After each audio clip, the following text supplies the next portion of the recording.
Hi, I'm Lily, and before I get into my story, please don't forget to like and subscribe so you can hear more about how I faced one of the hardest nights of my life. This experience completely turned my world upside down, and I'm here to share it with you. Thank you for being here to listen. It all started on what was supposed to be a wonderful evening. The night was meant to be a celebration held at Mrs. Thomas's extravagant home. Her house was stunning, with its grand crystal chandeliers hanging from the ceiling, casting a beautiful, warm light all around. The dinner table was perfectly set, with fine china that looked like it had come straight out of a high-end store, each piece gleaming under the soft glow of the lights. It was the kind of family dinner where everyone was supposed to enjoy themselves, and I was genuinely excited. I had some incredible news to share. Recently, I had been promoted at work, and it was a big deal for me. I had been working hard in my marketing career for years, and this promotion to senior marketing director felt like a huge accomplishment. I remember standing in front of the mirror, making sure my dress looked perfect, smoothing out any wrinkles, and taking a deep breath. I was ready to tell everyone and expected that they would be happy for me. I imagined smiles, applause, and maybe even a toast to celebrate. As we started eating the appetizers, I felt nervous but also eager to share my news. I leaned over to my husband, Adam, who was sitting beside me, and whispered, "I have some great news to share." He gave me a nod and smiled encouragingly, letting me know that it was the right time to speak up. So I took a deep breath, turned to the rest of the family, and with a big smile, I announced, "I've been promoted to senior marketing director." But instead of the applause and excitement I was expecting, the room went completely silent. The smiles vanished, and everyone just stared at me. Mrs. Thomas, Adam's mother, who was sitting at the other end of the table, narrowed her eyes at me. Her lips pressed tightly together, forming a thin line of disapproval.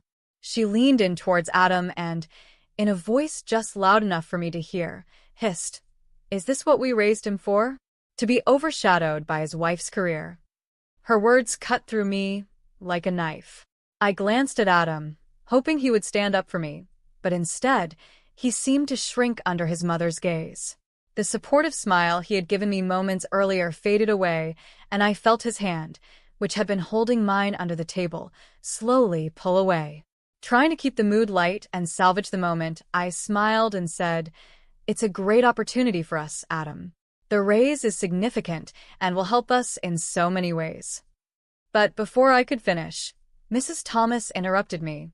Her voice was sharp and filled with judgment as she asked, "What about starting a family, Lily? Do you really think money can replace the joy of having children?" Her words hit hard, and before I could respond, Adam, who had been silent up until now, joined in. His voice had turned cold, much colder than I had ever heard it. "Yeah, Lily," he said. "When are you planning to slow down and settle into family life? This career isn't everything." I was stunned. My heart sank, not just from the words, but from the betrayal I felt in Adam's voice. This was the man who had always been proud of me, who had supported me every step of the way in my career. And now, here he was, siding with his mother against me. With my voice trembling, I replied, "I thought you were proud of me." By now, the main course had been served, but the joyous atmosphere from earlier was gone. The conversations around the table shifted to other topics, but the tension was still there, hanging in the air like a thick fog. The roast beef on our plates was simmering, but the tension between Adam, his mother, and me simmered even more. Adam's behavior became more and more hostile as the evening went on. Every glance, every word, was filled with disapproval, just like his mother's. It felt like they were teaming up against me, and I couldn't understand why. The people who should have been the most supportive were the ones making me feel small. Then, just as dessert was being served, something I will never forget happened. The waiter had just placed a beautiful piece of cake in front of me when Adam suddenly stood up from his seat.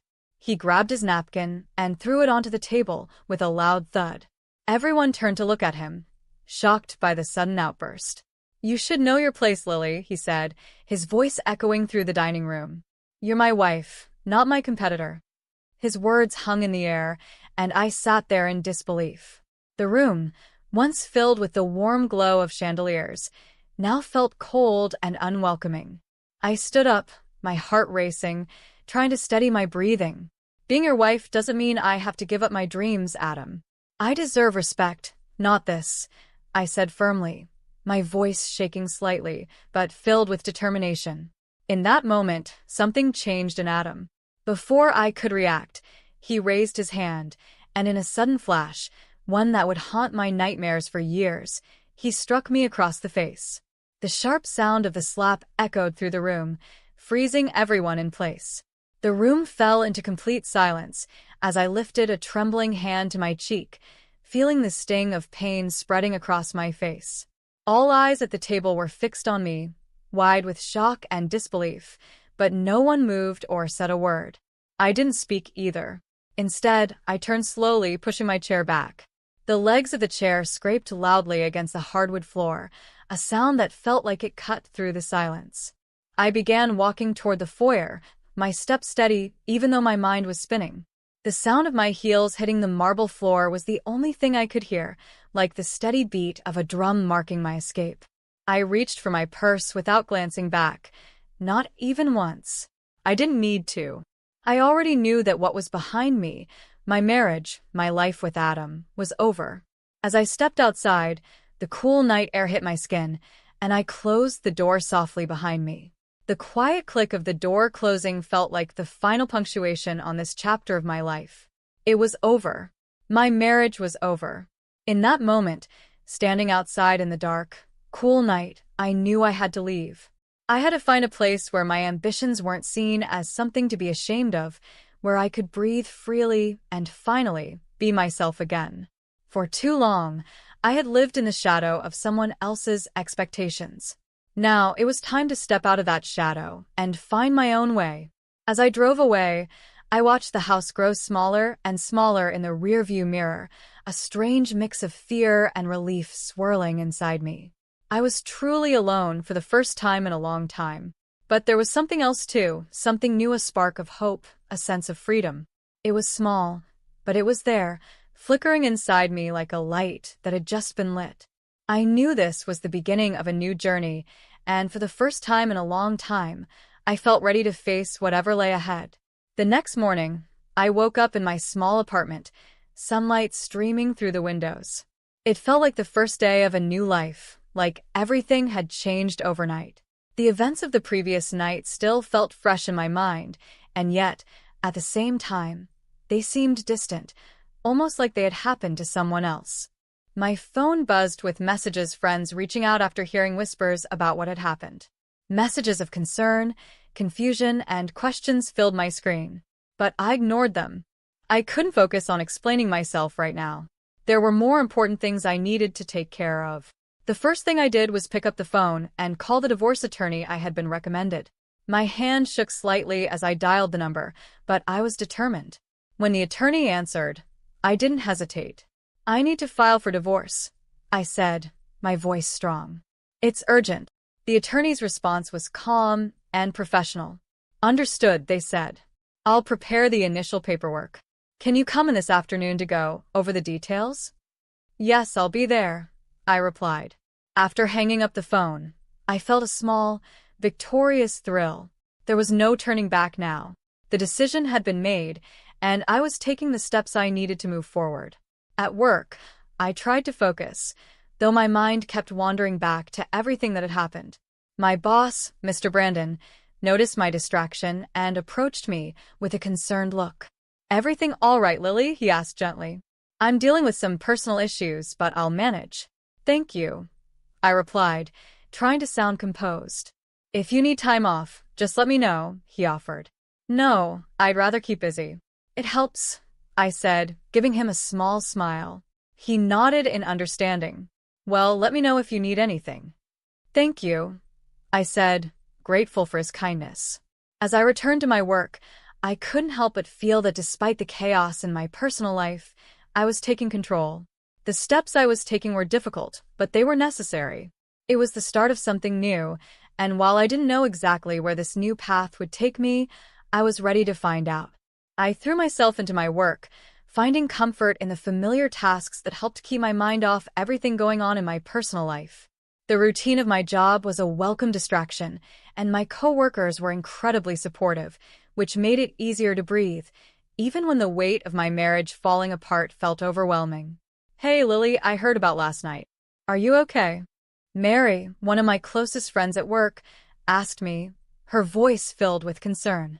"It's been tough, Mary," I admitted, trying to keep my voice steady. "But I'll get through it." Mary gave me a reassuring smile. "You're stronger than you think. And if you ever need a place to crash or just hang out, my door is always open. Don't hesitate to reach out." "Thanks, Mary," I said, feeling grateful for her kindness. "I might take you up on that. How about drinks after work?" "My treat," she offered, flashing me a grin. I smiled back. "That sounds perfect." Later that evening, over drinks, Mary and I talked about everything. I poured out my heart to her, sharing the details of my crumbling marriage and the emotional roller coaster I had been on.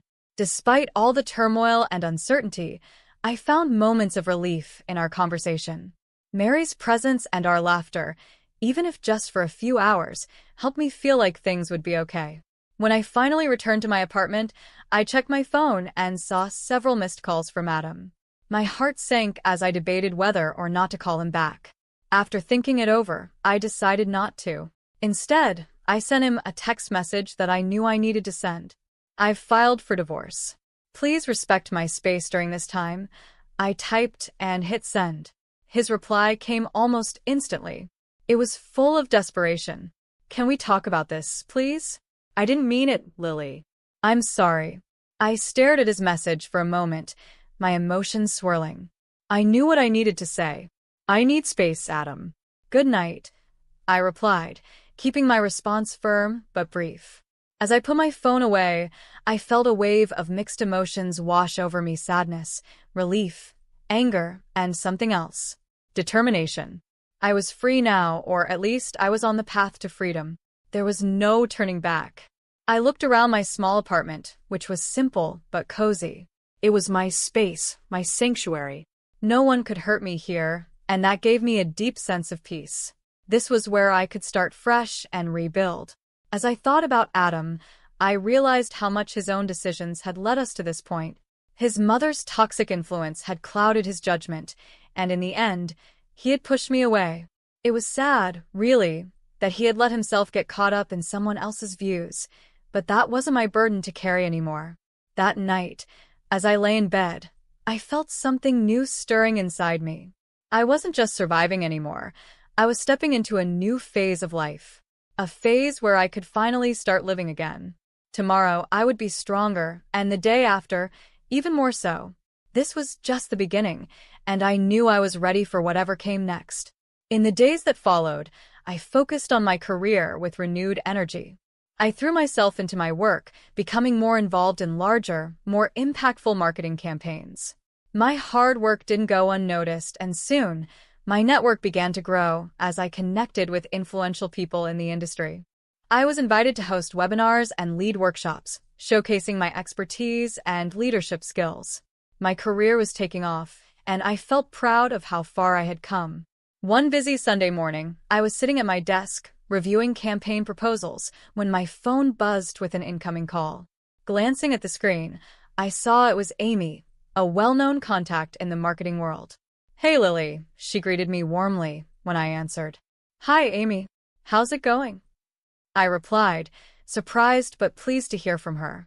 "I've got a project I think you'd be perfect for," she said, excitement clear in her voice.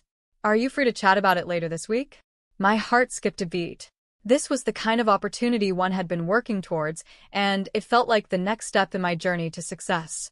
"Absolutely," I said, trying to keep my voice calm despite the excitement bubbling inside me. "I'd love to hear more."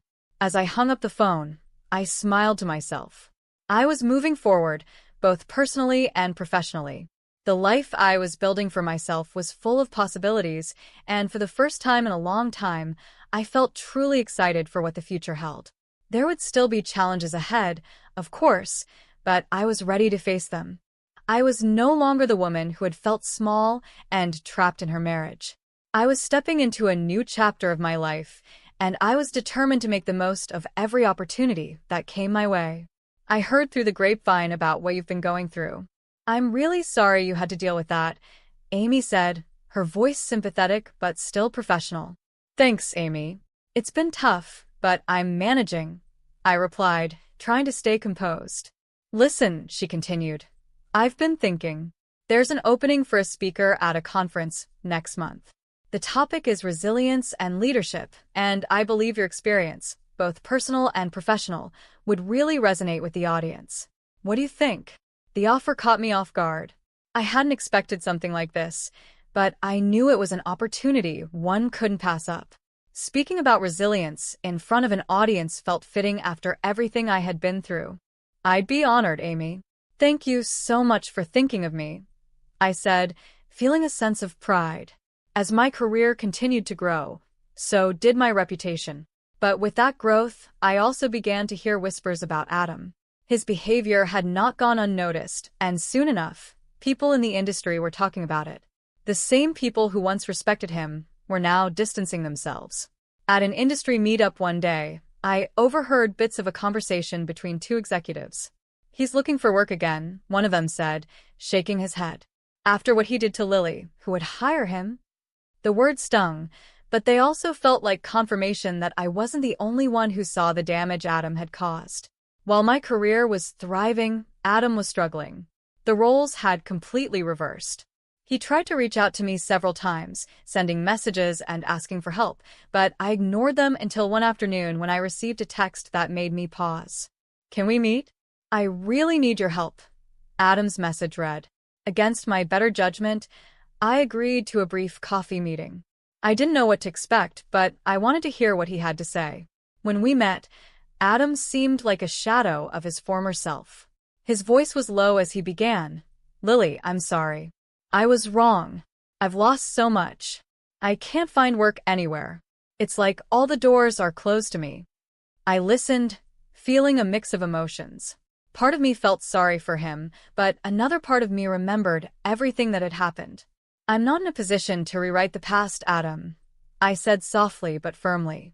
You made certain choices, and now you're facing the consequences of those choices. I know, but you could help me. You could talk to people, tell them I've changed, he pleaded. I shook my head gently. The professional community talks, Adam. People know what happened. This isn't just about me anymore. It's about the choices you made, and people see that. As I left the cafe, I felt a strange mixture of pity and resolve. Adam was learning a hard lesson, one about respect and the long-lasting consequences of his actions. It was a lesson he had brought upon himself, and there was nothing I could do to change that. Back at work, I threw myself into my projects with renewed energy. My experiences, as painful as they had been, were now a source of strength. I was determined to use them to help others. It was bittersweet, realizing that sometimes the hardest personal trials could lead to the greatest professional triumphs. With my divorce finally finalized, I felt a sense of relief wash over me. It was like I could finally exhale after holding my breath for so long. This new chapter of my life wasn't just about moving on, it was about taking everything I had learned and using it to fuel my future. At work, my role expanded. Beyond my usual responsibilities, I started a mentorship program for young women in marketing. I wanted to give back, to help others navigate the challenges I had faced, both in my career and in life. My own experiences of overcoming adversity drove me to create a space where these women could feel supported and empowered. One day, during a mentorship session, I met Lauren, a bright and ambitious intern who reminded me a lot of myself at her age. She was eager to learn and filled with potential. During one of our conversations, she looked up at me with curiosity, her notebook in hand, ready to take notes. Lily, how do you handle criticism, especially from people who think you don't belong? She asked earnestly. Her question made me pause. I thought back to all the moments when I had been doubted or questioned, both in my personal life and in my career. The answer wasn't easy, but it was something I had learned through experience. You have to remember that criticism often says more about the person giving it than about you, I told her. There will always be people who think you don't belong or who doubt your abilities. But it's up to you to prove them wrong by staying true to yourself and your goals. Don't let their opinions define you. You belong where you are, and the only person who needs to believe that is you. Lauren nodded, a thoughtful look crossing her face. Thank you, Lily. That really helps. I smiled, feeling proud not only of the progress I had made in my own life, but also of the impact I could have on others. This was the new chapter one had worked so hard to create, and I was ready for whatever came next. I smiled at Lauren, encouraging her. You listen, you learn, and then you let your work speak for itself. Never let someone else's doubts become your reality. Instead, use those doubts as fuel to work even harder. Lauren nodded, quickly scribbling down notes. But what if it gets really tough? She asked, looking up at me. Then you reach out, I said. Lean on your network, find mentors, and never be afraid to ask for help. We're stronger together. I emphasized the importance of having support during challenging times. The mentorship program wasn't the only bright spot in my life. My social circle had also grown, and I was often invited to speak at industry events and social gatherings, where I shared my story and the lessons I had learned. At one such event, a networking dinner for top marketing professionals, I was approached by Scott, a former colleague who had heard about my recent achievements. Lily, I have to say, your talk was really inspiring, Scott said with admiration in his voice. How do you keep pushing forward after everything? It's about not letting your past define your future, I replied with a nod, accepting his compliment. Every challenge is just another stepping stone to something greater. As the evening went on, our conversation shifted from casual talk to a deeper discussion about potential collaborations. Lily, have you ever thought about writing a book? Scott suggested. Your story could inspire so many people. The idea intrigued me. By the end of the night, I had exchanged contact information with the publisher, who was also at the event. It seemed like every social interaction was opening new doors for me, a clear sign of how far I had come. I couldn't help but feel proud of the progress I had made, both personally and professionally. As I continued to grow in my career, my confidence soared. I was leading workshops, running marketing campaigns, and becoming a voice for resilience and empowerment in the marketing world. Each speaking engagement and workshop wasn't just about sharing my knowledge, it was about healing myself. I was turning my past pain into lessons for others to learn from. After a long day filled with back-to-back events, I lay in bed one night, reflecting on just how much my life had transformed. I was no longer the woman sitting silently at that dinner table, suffering in silence. I had become a leader, a mentor, and a survivor. I had taken the difficult moments of my life and turned them into something meaningful. This wasn't just a new beginning for me, it was a vibrant continuation of a journey that I was proud to call my own. Months went by, and the memories of my past with Adam had faded into the background, overshadowed by the busy and fulfilling life I was living. I was focused on my future, and the echoes of that time were barely a whisper. But one afternoon, during a coffee meetup with Isabella, a mutual friend, those old echoes came back to life. Lily, Isabella began cautiously, Adam's been asking about you. He's really struggling, says he regrets everything. I sipped my coffee, letting her words sink in. People often regret things when they start to feel the consequences of their actions, I replied calmly. He wants to talk to you, maybe apologize. He seems sincere, Isabella continued, looking at me with a mix of hope and concern. I thought about it for a moment, but then shook my head. Isabella, I appreciate you telling me, but that part of my life is over. I've moved on, I said firmly. There was no room in my life for looking back. My focus was on the future, on the new opportunities and relationships I had built. Isabella nodded, understanding the finality in my words. We quickly changed the subject, leaving the past where it belonged behind me. Despite Adam's attempts to reach out through messages and calls, I had no desire to revisit that chapter of my life. The truth was, I had already come so far. My life now is full of promise, and I was surrounded by people who supported me and valued my growth. I wasn't the person who had once been trapped in a relationship that stifled me. I had become someone who embraced challenges, who thrived in the face of adversity, and who was determined to keep moving forward. Looking back, I realized that every struggle I had faced had shaped me into the person I was today. And as I stood at the forefront of my career, leading with confidence and empowering others, I knew that I was exactly where I was meant to be.